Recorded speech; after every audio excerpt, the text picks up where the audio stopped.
Hi everyone, let's make Ukrainian borscht. We are gonna start with the protein. Today I used stew beef. All you need is just cubing it. Generally speaking, you can use any protein you like. It can be chicken, it can be pork, it can be beef. Speaking about the cut, it's also only up to your taste. Depends if you like lean meat or fatty. If you're a lazy person, you even can throw their entire chicken. Just don't forget to wash it. Just remember, different protein is gonna give you different flavor. When you're done with that, place a pot with 2 liters of water on a high heat and let it boil. Also set a wok or a fry pan aside. In a wok, splash some sunflower oil.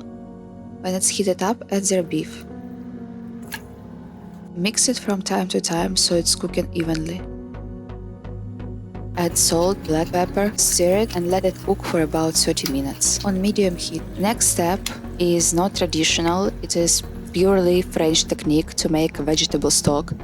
We are using yellow onion, celery and carrots. If by any chance you'll be comparing recipes on the internet, you are not gonna find anything like mine. If you look on a food map of Ukraine, you'll find that from region to region, the key ingredients are absolutely different. Someone likes it more sour, someone likes it sweeter, someone likes it spicy, someone doesn't like it spicy, someone makes it with fish, piece of lard, mushrooms, bell peppers. It is so diverse. On a dry pan, grill your vegetables till they turn brownish black, then throw them in a boiling water and catch them out in about 15 minutes. The fragrance is gonna be outstanding.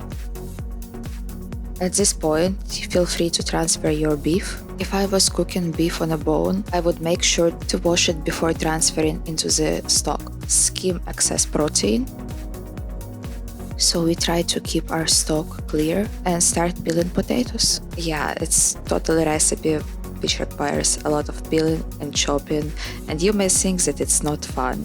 But it is completely therapeutic. Cube potatoes. Speaking about size and shape, no requirements for that. You totally can make small dice. You can leave big chunks. You can even grate all the ingredients. It is not gonna be a mistake. Dip them in a boiling water. Dice onions. I have to say that onions are basically like a magic ingredient when you use it in borscht. It definitely removes all the extra earthiness of the root vegetables that we're gonna use here. Half of handful place in a pot with potatoes. All the leftover onion fry in sunflower oil. Meanwhile, julienne some carrots.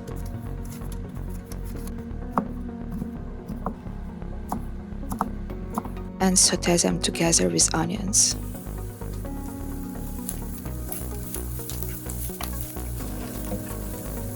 Chop some garlic. Quantity is up to your taste at this point.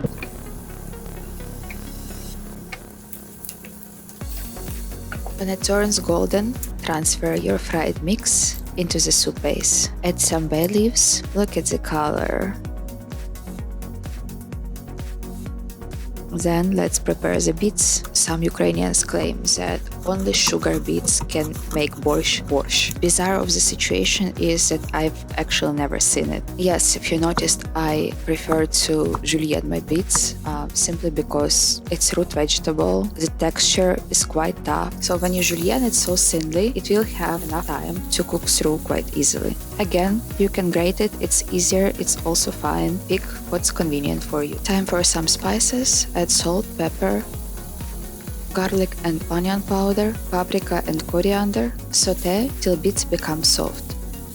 Sprinkle a couple tablespoons of vinegar. I used rosé wine vinegar this time. You can also use just regular table vinegar or apple cider. They all work quite fine. Diced tomatoes. You really wanna pick the ripest tomatoes available out there, if it's possible, of course. Otherwise, you'll have to compensate it with sugar. That's okay, you may say this is Italian trick, but I think it can work internationally. Transfer diced tomatoes into the beets. Sauté it together for another 5 minutes. As I said, add some sugar. I used about 3 tablespoons to compensate vinegar. Speaking about the vinegar, I used it to save the color of the beets. Otherwise, it will get too pale. It looks gorgeous so far, doesn't it? If you thought we are done with tomatoes, hell no. Here we go, Italian tomato juice. Or it's not juice, it's like crushed tomatoes in a bottle. I prefer this Italian product. It is more expensive, but it's totally worth it. Transfer red sauce into the soup mix. Give it a stir so you can feel the color. So my trick is adding 1 full teaspoon of better than bouillon, chicken flavor.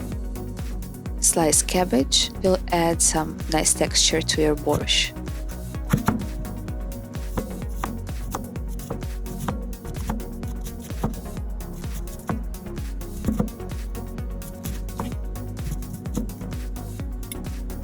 Cook cabbage for 20 minutes.